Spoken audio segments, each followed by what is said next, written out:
ओम श्री परमात्मने नमः। ओम श्री गुरुभ्यो नमः। ओम श्री ऋषिभ्यो नमः। ओम असतो मा सद्गमय तमसो मा ज्योतिर्गमय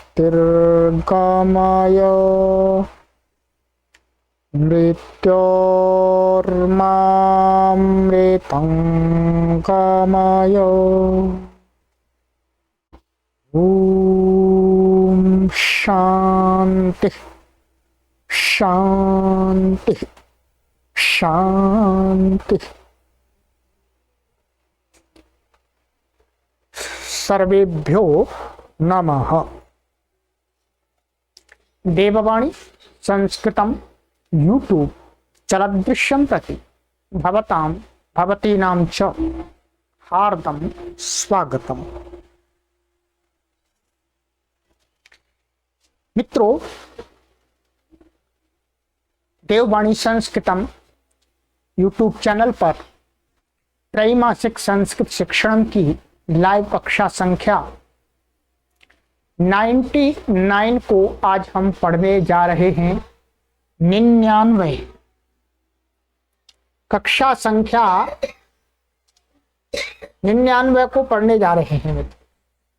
98 कक्षाएं मैंने आपको पढ़ा दी हैं और ये त्रैमासिक जो हमारा 0 लेवल से संस्कृत सीखने का पाठ्यक्रम था, अब वो समाप्ति की ओर चल रहा है और अब हमारा एक प्रकरण रह गया है, उसको हम कुछ कक्षाओं में समाप्त कर देंगे।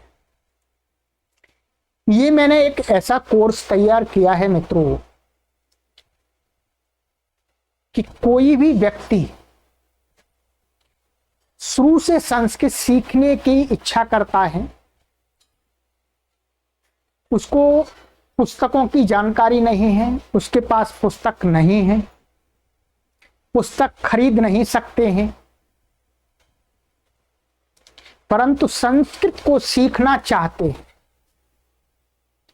गांव देहात में ऐसे बहुत लाखों की संख्या में हमारे लोग होंगे कि जो पुस्तक खरीदने का सामर्थ्य नहीं रखते,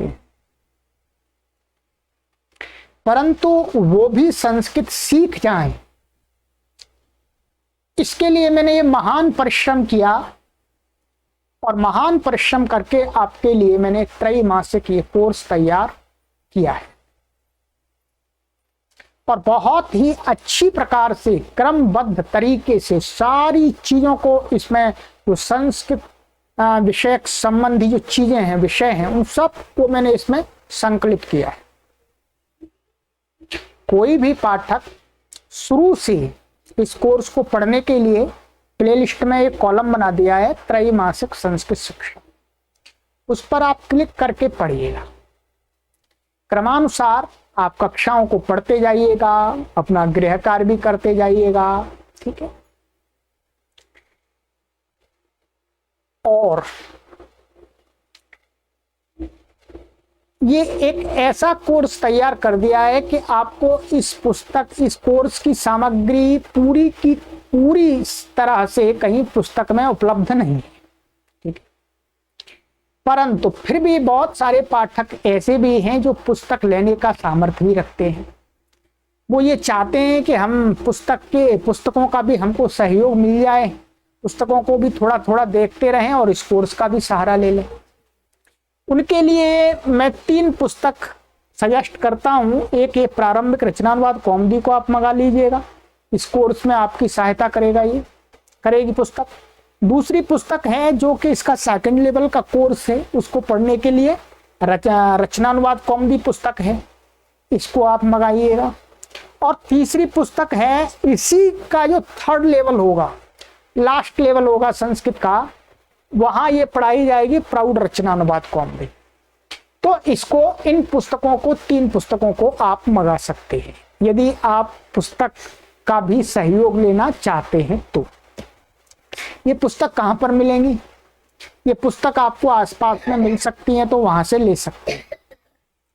और यदि आपको आसपास नहीं मिलती है मित्रों तो आप इस व्हाट्सएप नंबर पर संपर्क करके भी इन पुस्तकों को ऑनलाइन मंगा सकते हैं। अथवा ये वेबसाइट है देववाणी संस्कृतम.com। इस वेबसाइट से ऑर्डर करके ऑनलाइन आप घर पर बैठे बैठे पुस्तकों को प्राप्त कर सकते हैं। ये छोटी सी आपको मैंने जानकारी दी है, ठीक है। चलिएगा अब हम चलते हैं कक्षा की तरफ मित्रों।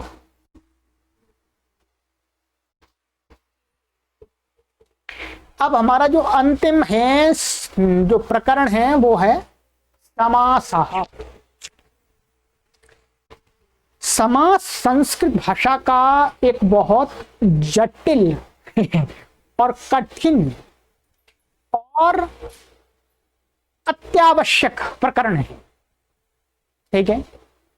हाँ, यदि आपको समास नहीं आता है तो आप संस्कृत साहित्य को पढ़ करके ठीक ठीक नहीं समझ सकते, ठीक।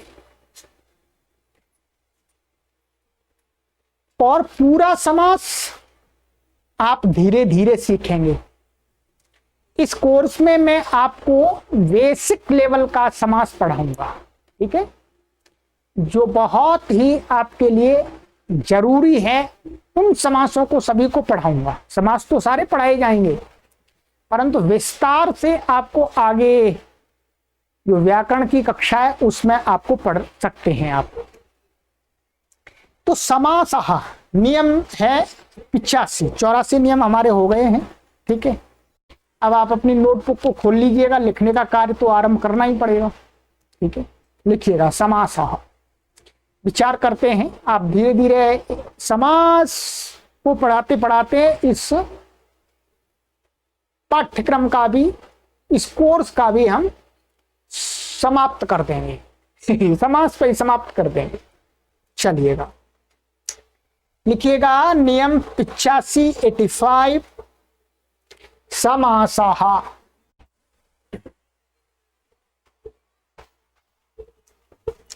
परिभाषा लिखिए समास की।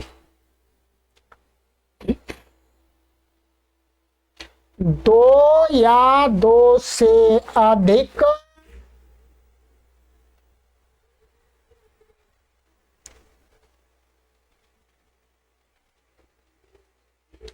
शब्दों को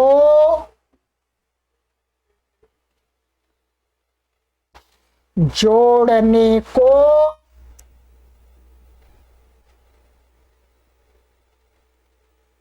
समास कहते हैं।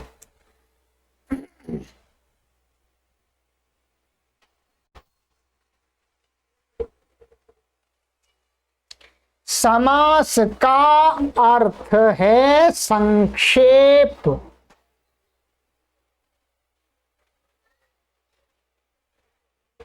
समास का अर्थ है संक्षेप।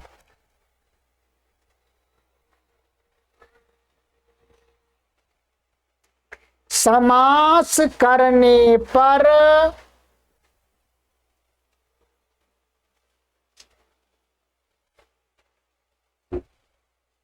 समास किए हुए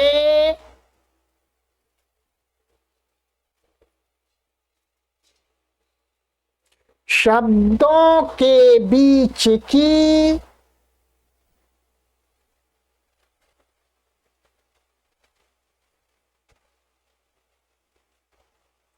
विभक्ति का लोप हो जाता है।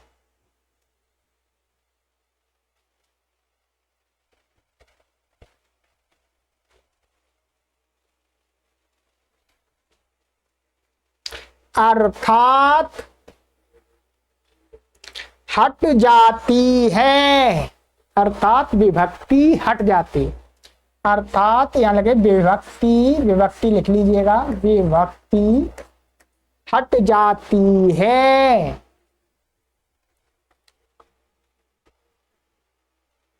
लोप का अर्थ है हटना। समास संयुक्त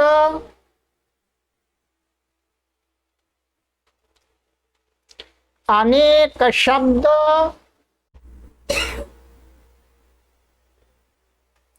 एक शब्द बन जाता है।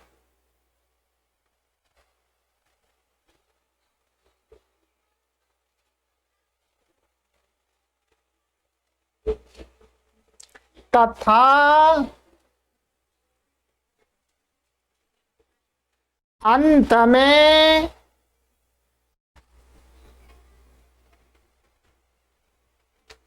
एक विभक्ति प्रयोग की जाती है।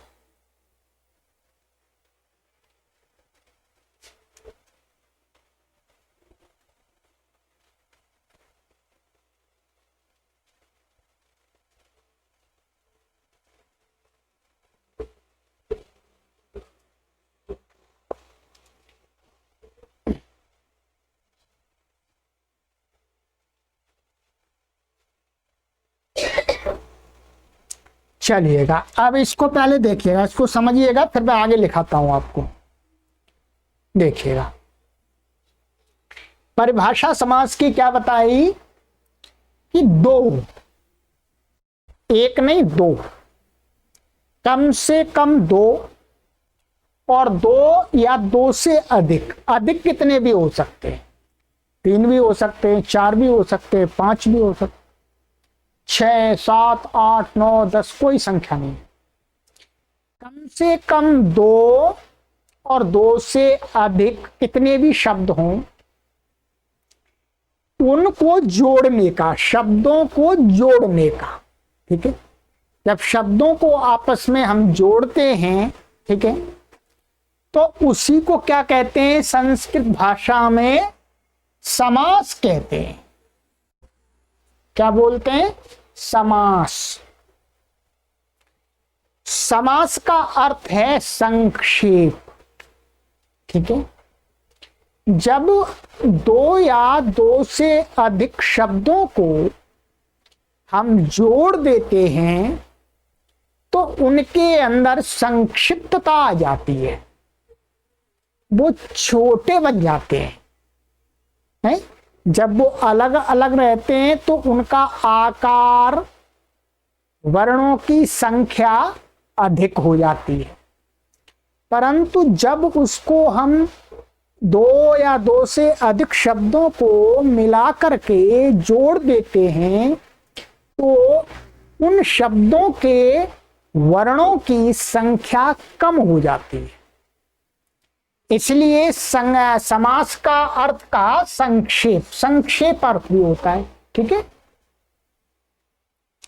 समास करने पर क्या होता है, समास जिन शब्दों का करते हैं तो उनके बीच में जो विभक्ति होती है, अभी बताऊंगा, उनके बीच में जो विभक्ति होगी है, दो शब्दों का किया तो दो शब्दों का, तो उसके दो शब्दों के बीच में एक विभक्ति आएगी, तो उस बीच वाली विभक्ति को हटा देते हैं, हटा देते हैं, उसका लोप कर देते हैं। ठीक है, और ये ध्यान रखेंगे, जब समास हो जाता है, शब्दों को जोड़ देते हैं, तो फिर अनेक शब्द नहीं रहते, वो कई शब्द मिलकर के एक शब्द बन जाता है। दो शब्दों का एक शब्द, तीन का एक शब्द, कई मिलकर के समास हुआ तो वो एक शब्द बन जाते हैं। एक शब्द बन जाते हैं तो उनसे अंत में ही एक विभक्ति आती है?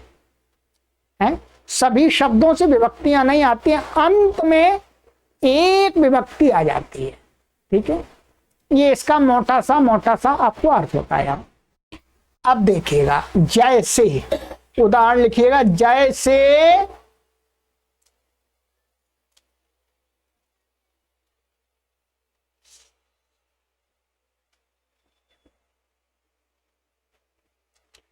राज्यः पुरुषः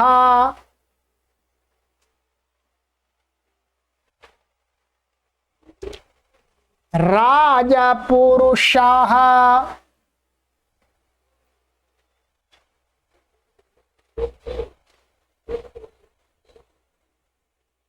अब देखिएगा ये कितने शब्द हैं। एक शब्द है राजाहा, दूसरा शब्द क्या है पुरुषाः। ठीक है, क्या राजाः पुरुषाः, ये षष्ठी विभक्ति एक वचनांत है और ये प्रथमा एक है। ठीक है, प्रथमा विभक्ति एक वचनांत।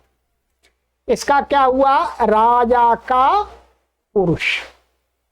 दोनों शब्द अलग अलग है, अलग अलग हैं। ठीक है, अब इन शब्दों को हम जोड़ेंगे, हैं, जोड़ेंगे अर्थात समास करेंगे, तो क्या बन जाता है ये राजपुरुषः। देखिएगा जो ऊपर मैंने आपको नियम बताया था वो घटित हुआ, परिभाषा घटित हुई। देखिएगा ये जो बीच में विभक्ति है षष्ठी विभक्ति, उसका लोप हो गया, वो हट गई, यहां पर हट गई। राज्य में राज्य रह गया, केवल ये विसर्ग हट गया। जो षष्ठी का राज्य बन रहा था वो षष्ठी हट गई और दोनों शब्द मिलकर के एक शब्द बन गए हैं। अब ये दो शब्द नहीं है, एक शब्द है। कोई आपको पूछे कितना शब्द है, आप क्या कहेंगे एक शब्द। या आप पूछे कितने शब्द हैं, आप कहेंगे दो शब्द। ठीक है, अब यहां पर ये एक शब्द बन गया समास होकर के, इसलिए इसमें अब अंत में एक विभक्ति आ गई, प्रथमा विभक्ति एक वचनांत।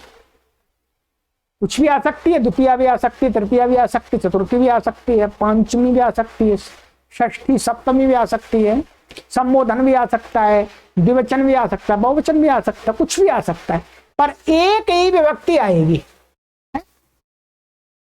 अब बीच में यहां पर कुछ भी नहीं करना आपको। अब देखिएगा यहां पर कितने वर्ण हैं इसके अंदर, देखिएगा गिनिएगा। ये रा आ दो और जा न्या चार, आ पांच, विसर्ग छह, और पा सात, उ आठ, रा नौ, उ 10, श 11, अ 12, विसर्ग 13। इसके अंदर कितने वर्ण है, 13। ध्यान दीजिएगा 13 है, फिर गिन लीजिएगा। ठीक है, 2 और 5 6 और 2 8 और 2 10 और 2 12 और 1 13। ठीक है, 13। और यहां पर देखिएगा कितने हुए, देखिएगा 2 4 6 8 और 10 और ये 11 ना, 12 होंगे, 2 2, हाँ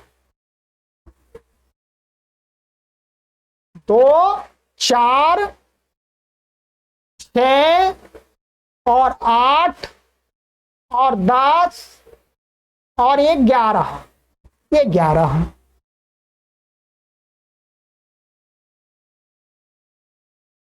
हाँ, अब देखिएगा ये तो 11 है और ये है 13। अब समास होने पर वर्णों की न्यूनता हुई। आगे और भी बहुत कम हो जाते हैं, पर यहां पर भी 2 वर्ण कम हो गए। इसमें अर्थ समान है, अर्थ में कोई अंतर नहीं। ठीक, इसी प्रकार से आगे आपको इस श्रृंखला में आगे हम पढ़ाएंगे हैं बहुत सारा। तो समास इस प्रकार का समास का लाभ होता है। संस्कृत साहित्य में समास का भरपूर प्रयोग है। आप गीता को पढ़ेंगे, महाभारत को पढ़ेंगे, रामायण को पढ़ेंगे, आप कोई भी गद्य काव्य पढ़िएगा, कुछ भी पढ़िएगा, वेद पढ़िएगा, उपनिषद पढ़िएगा, सब में आपको समास किया हुआ मिलेगा। क्योंकि समास से थोड़े से ही वर्णों से हम अपनी बात को कह देते हैं। चलिएगा, ये हुआ। अब आइएगा आगे, लिखिएगा, आगे पॉइंट कर लीजिएगा ऐसे। समास को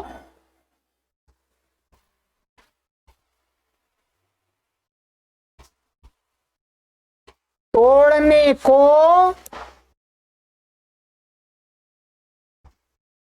विग्रह विग्रह कहते हैं।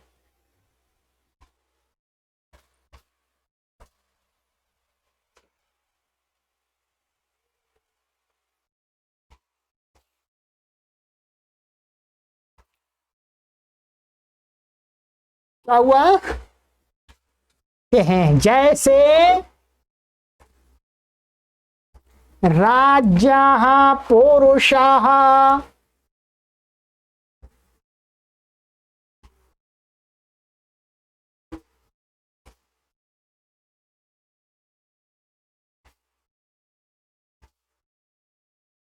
कोष्ठक में लिख लीजिएगा विग्रह उसके सामने, और राजपुरुषः कोष्ठक में लिख लीजिएगा समास, समास।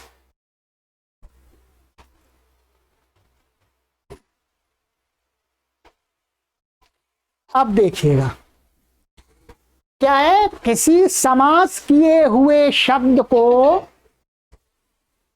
तोड़ करके दिखाना कि समास के अंदर इतने शब्द हैं। क्या कोई पूछे कि राजपुरुषा में कौन कौन से शब्द हैं, तो आप बताएंगे कि राज्य पुरुषः, ये 2 शब्द हैं इसके अंदर। तो जो तोड़ करके दिखाते हैं समास को, तो उसको क्या कहते हैं संस्कृत भाषा में? विग्रह।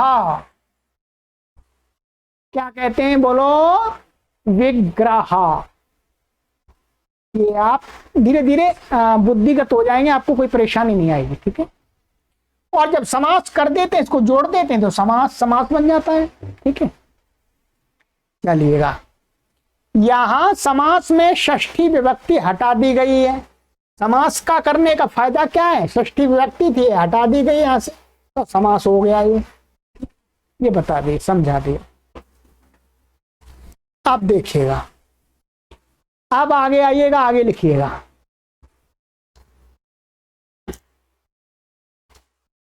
समास के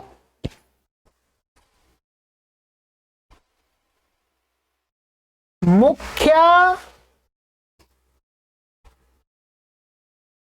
5 भेद होते हैं।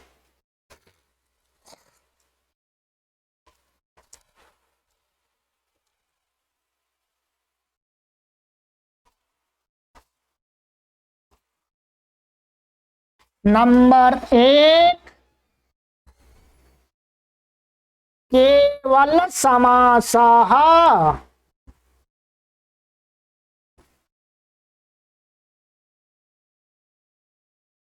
नंबर 2, अव्ययी भावः।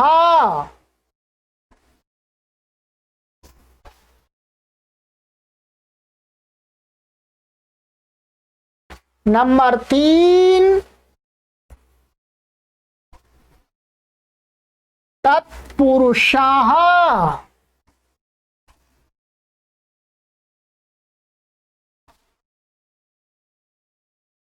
नंबर 4,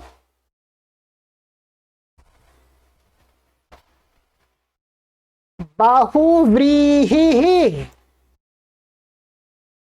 ये ध्यान देंगे, ये बा है, ये वा है, बहुव्रीहि।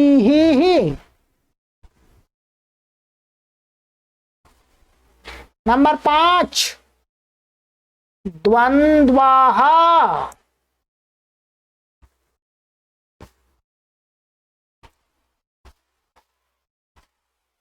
चलिएगा, आगे लिखिएगा।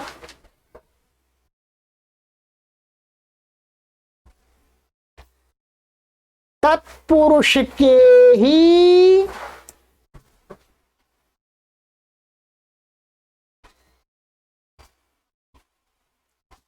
दो भेद और होते हैं।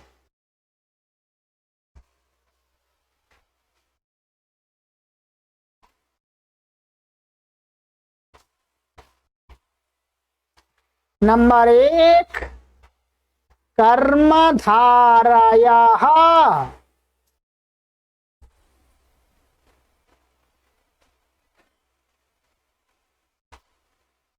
नंबर 2 द्विगुः।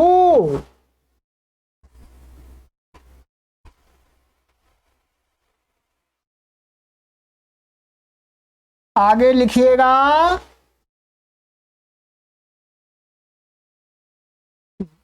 द्वंद्व के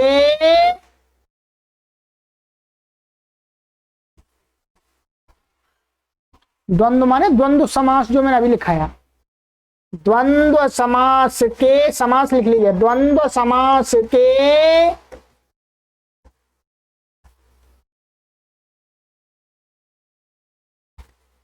दो भेद होते हैं।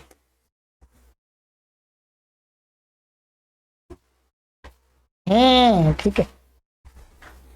नंबर 1 इतरेतरयोग द्वंद्वाः।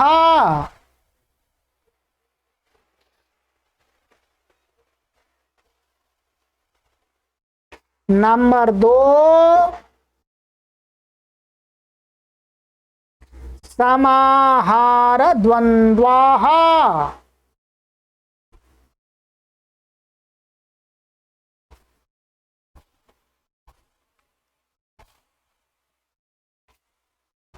ठीक है मित्रों, चलिएगा समझ लीजिएगा इसको। देखिएगा समास के मुख्य रूप से 5 भेद किए गए हैं, 5 प्रकार का समास बताया गया है। एक समास है केवल समासः, दूसरा अव्ययी भाव समासः, तीसरा तत्पुरुषः, चौथा बहुव्रीहि, 5वां है द्वंद्व समास। ठीक है, इनको आगे पढ़ेंगे। अब तब आपको हम समझाएंगे, उदाहरण देंगे, तब विस्तार से समझना। आज केवल नाम लिखा रहा हूं। और ये जो तत्पुरुष समास था यहां पर, इसी के 2 भेद और होते हैं। ठीक है, कौन से? कर्मधारय और द्विगु है। ये कर्मधारय और द्विगु भी तत्पुरुष के ही भेद हैं। और जो द्वंद्व समास होता है वो 2 प्रकार का होता है, एक इतरेतर योग द्वंद्व होता है, एक समाहार द्वंद्व होता है। इन सारे समासों को आपको अब आगे की कक्षा से पढ़ाना हम आरंभ करेंगे। ठीक है, तो इनको याद कर लीजिएगा कि समासों के नाम। ठीक है, और अब हम आगे से पढ़ेंगे, अगली कक्षा से आपको पढ़ाएंगे, केवल समास पढ़ाएंगे, अव्ययी भाव समास पढ़ाएंगे, क्रम से चलते रहेंगे। ठीक है, चलिएगा मित्रों।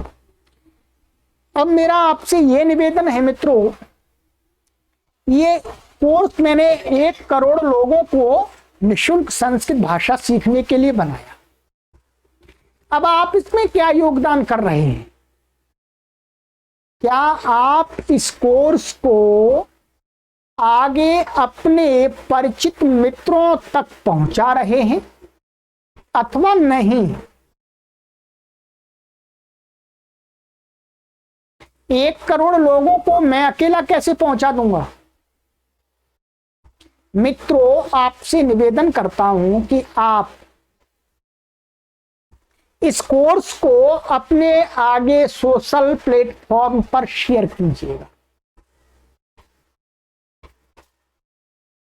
प्लेलिस्ट में से कॉलम का लिंक कॉपी करके त्रैमासिक संस्कृत शिक्षा का और कुछ वाक्यों को लिख करके आप अपने फेसबुक पर शेयर कीजिएगा, अपने व्हाट्सएप ग्रुप में शेयर कीजिएगा, अपने ट्विटर पर शेयर कीजिएगा। ये संस्कृत भाषा के प्रचार के लिए कार्य किया जा रहा है, ये पैसे कमाने के लिए कार्य नहीं कर रहे हैं, ये ध्यान रखें। इसलिए हम आपसे कह रहे हैं, नहीं तो लोग कहते हैं हमारा कोर्स कोई पढ़े नहीं, परंतु हम आपसे कहते हैं कि आप इस कोर्स को अधिक से अधिक लोगों तक ले जाइए। क्यों? क्योंकि हम संस्कृत भाषा के प्रचार के लिए कार्य कर रहे हैं, पैसे अर्जन करने के लिए, पैसे कमाने के लिए कार्य नहीं कर रहे। इसलिए मित्रों, जितने भी पाठक इस कोर्स को पढ़ रहे हैं, आगे पढ़ेंगे, सभी पाठक कम से कम इस कोर्स को 1000 लोगों तक ले जाएं। एक एक हजार लोगों तक आप पहुंचा दीजिएगा। 1000 में से यदि 100 लोग भी पढ़ लेते हैं, फिर वो 100 लोग आगे ले जाएंगे, क्योंकि 1000 के बीच में ले जाएंगे तो 1000 तो पढ़ेंगे नहीं, ये तो हम भी जानते हैं।